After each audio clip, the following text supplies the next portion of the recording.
Projet J'adopte un cours d'eau, automne 2013, réalisé par les secondaires 5 de l'école Le Tremplin à Malartic. Ouais, on a 1h40. Allons-y.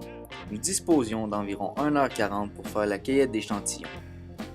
Premièrement, nous avons recueilli un échantillon d'eau dans l'aval de la rivière Fournière pour faire les tests physico-chimiques.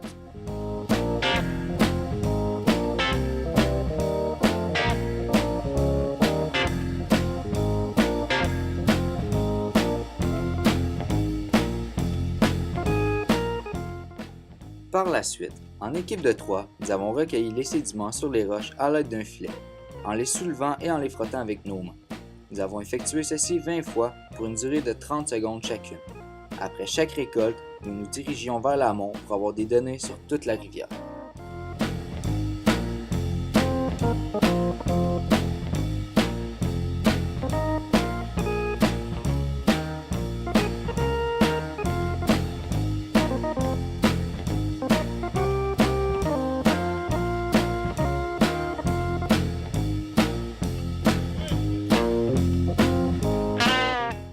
Après 3 récoltes, nous vidions le contenu du filet dans une chaudière pour ne pas perdre de macro-invertébrés. En effet, puisque le filet était dans l'eau, certains macro-invertébrés avaient la possibilité de s'échapper, faussant ainsi les résultats.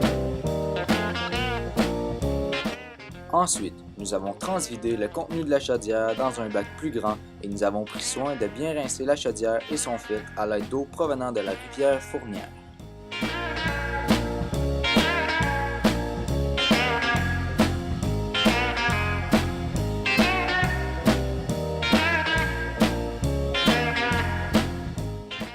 Nous avons également exécuté ces étapes sur le filet.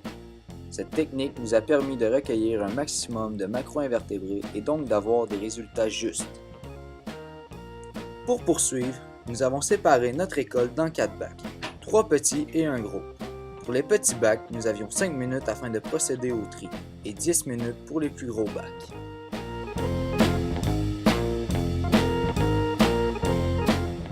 Nous avons quitté le site en faisant bien sûr de tout remettre en place. De retour à l'école, nous nous sommes précipités vers les laboratoires. Nous avons divisé le groupe en deux. Une partie effectuait l'identification des macro-invertébrés, tandis que l'autre groupe était chargé de faire certains tests physico-chimiques tels que le niveau de pH, la turbidité et le taux d'oxygène dans l'eau.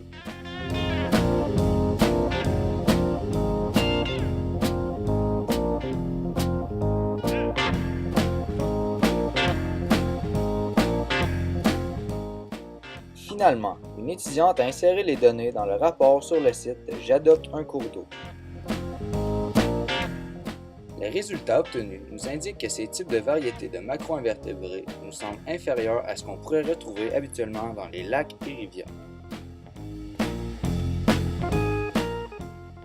Nous aimerions remercier notre enseignant Maurice Mercier, notre technicien en laboratoire Marc Trépanier, l'organisateur Jacques Saucier, Julie Boisvert, la biologiste, ainsi que toute l'équipe des secondaires 5.